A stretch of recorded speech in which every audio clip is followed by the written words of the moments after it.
There are several forms of an equation of a line that we will work with, and one of those is going to be the point-slope form.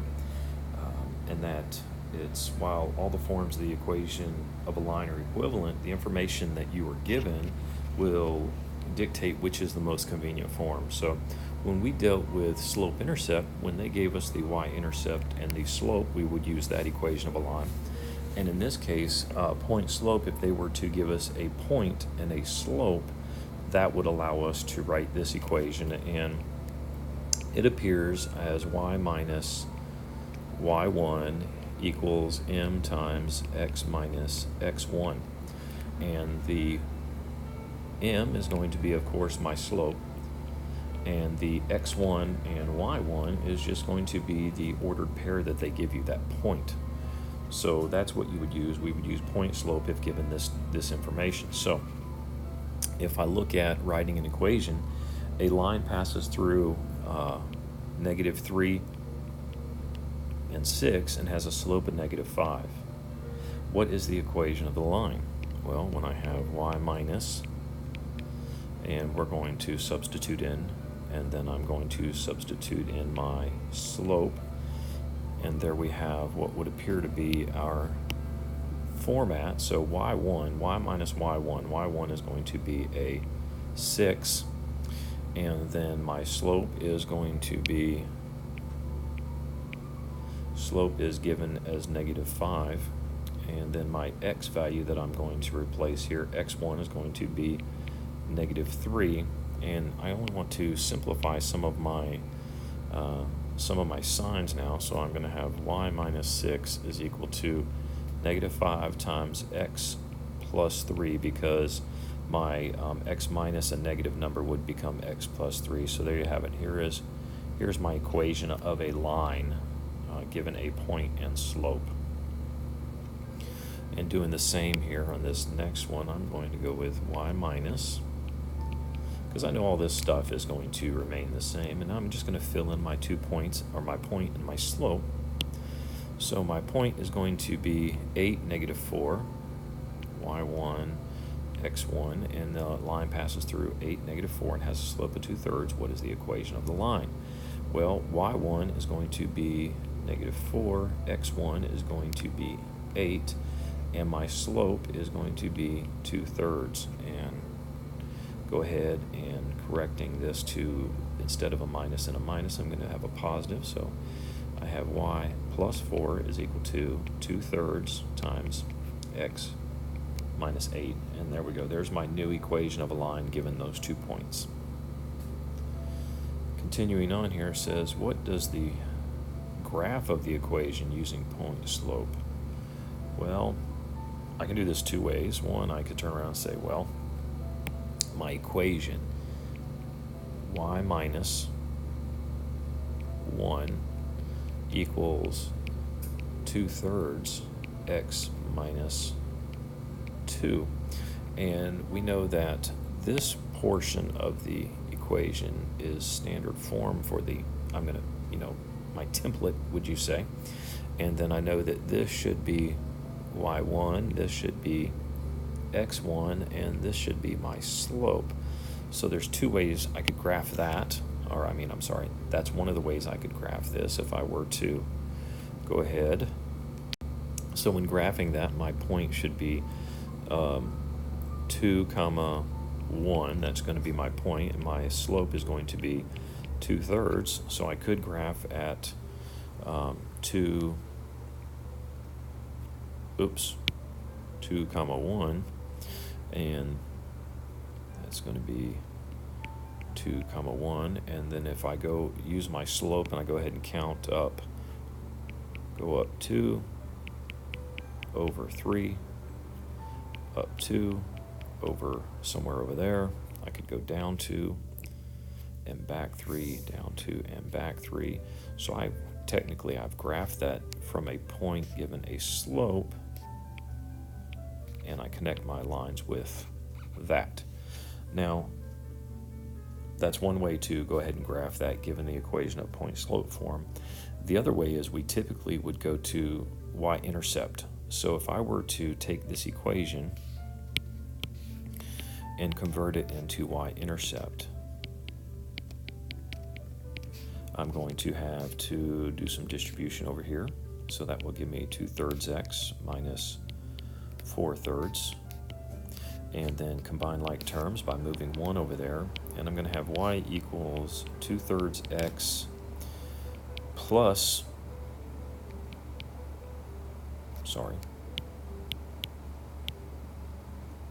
minus 4/3 plus 1 is going to give me minus 1/3.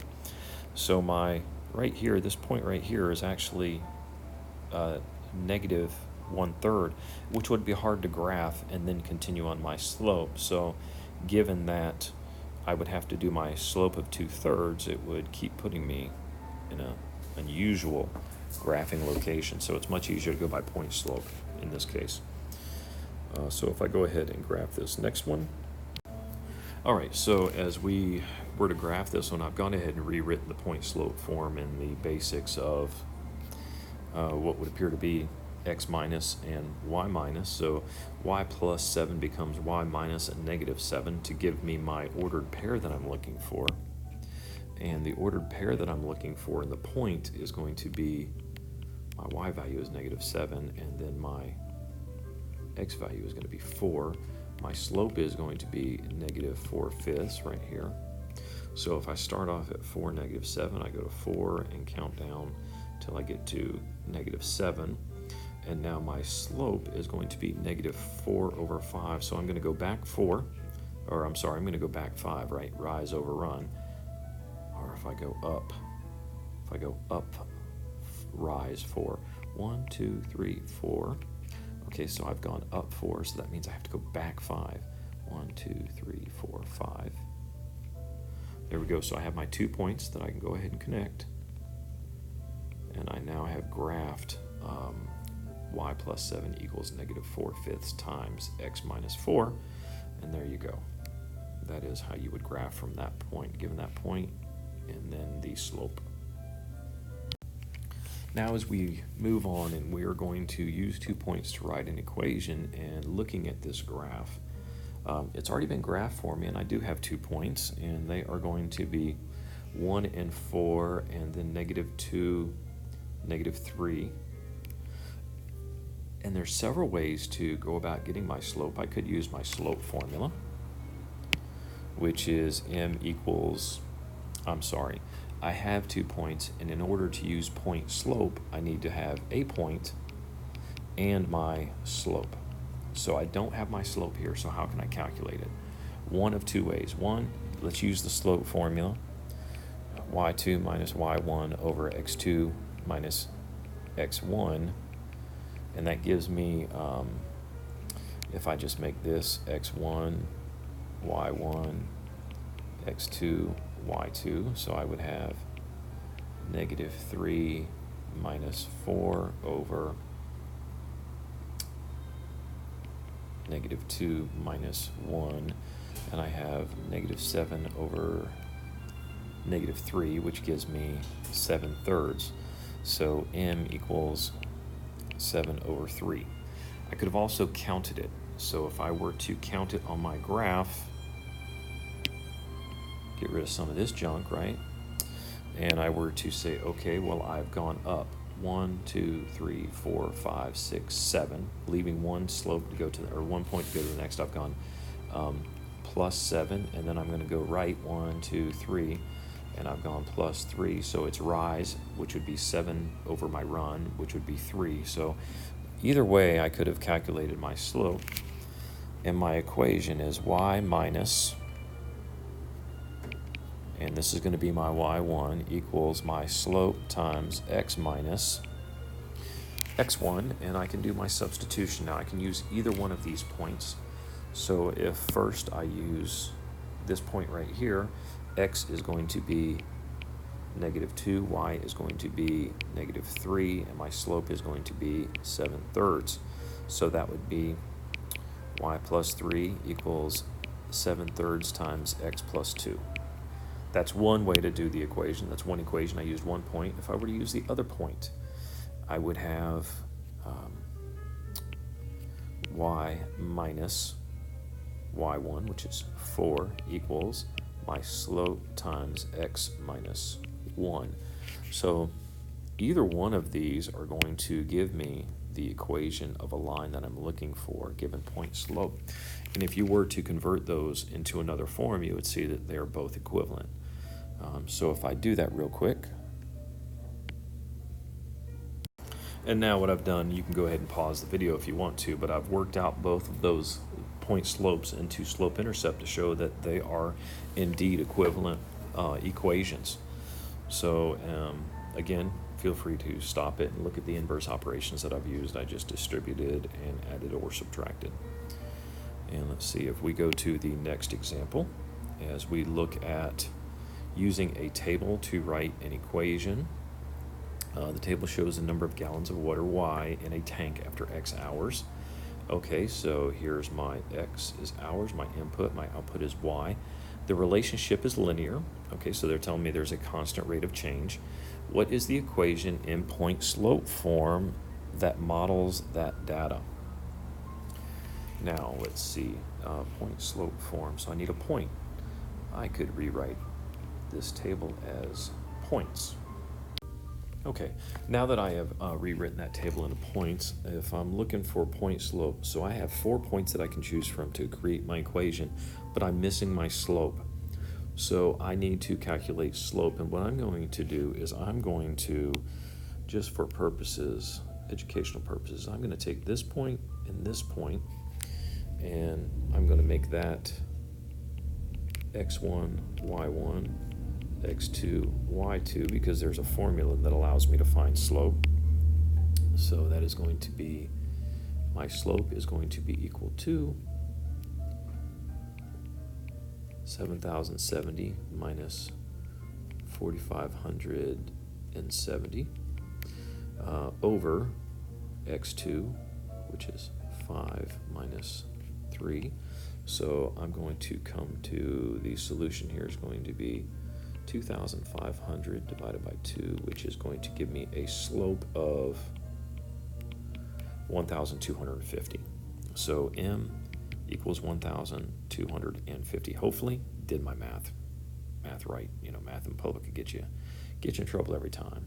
So now if I want to create the equation of a line, I have, y minus y1 is going to be equal to my slope times x minus x1.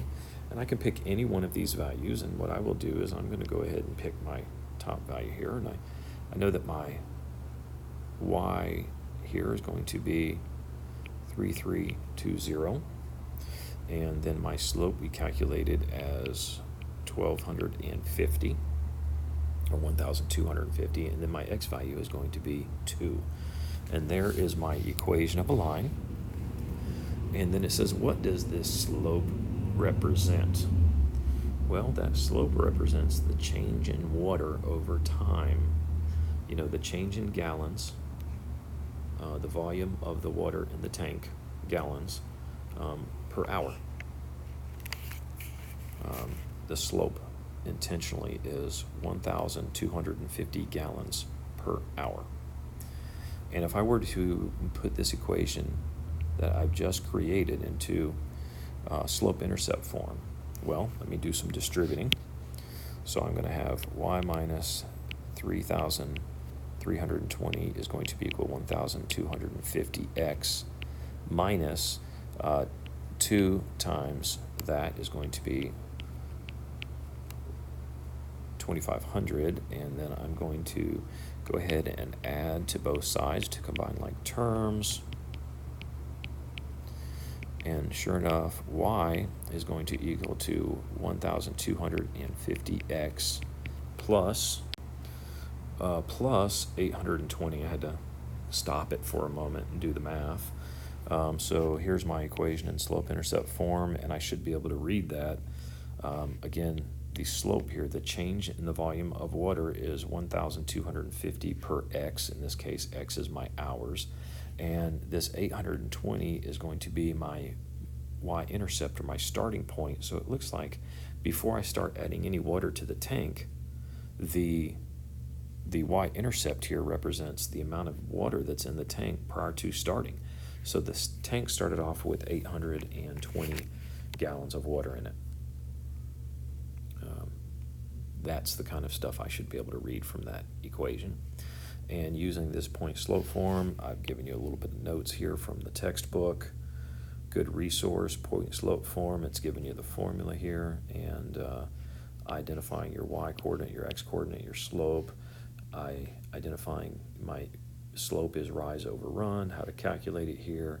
So getting out of this and moving on to the next section, we will talk about the standard form, but given the equation of a line and point slope form, you want to be able to extract the slope, the y-intercept, and the other points. So just being able to manipulate that equation to get the useful information from it.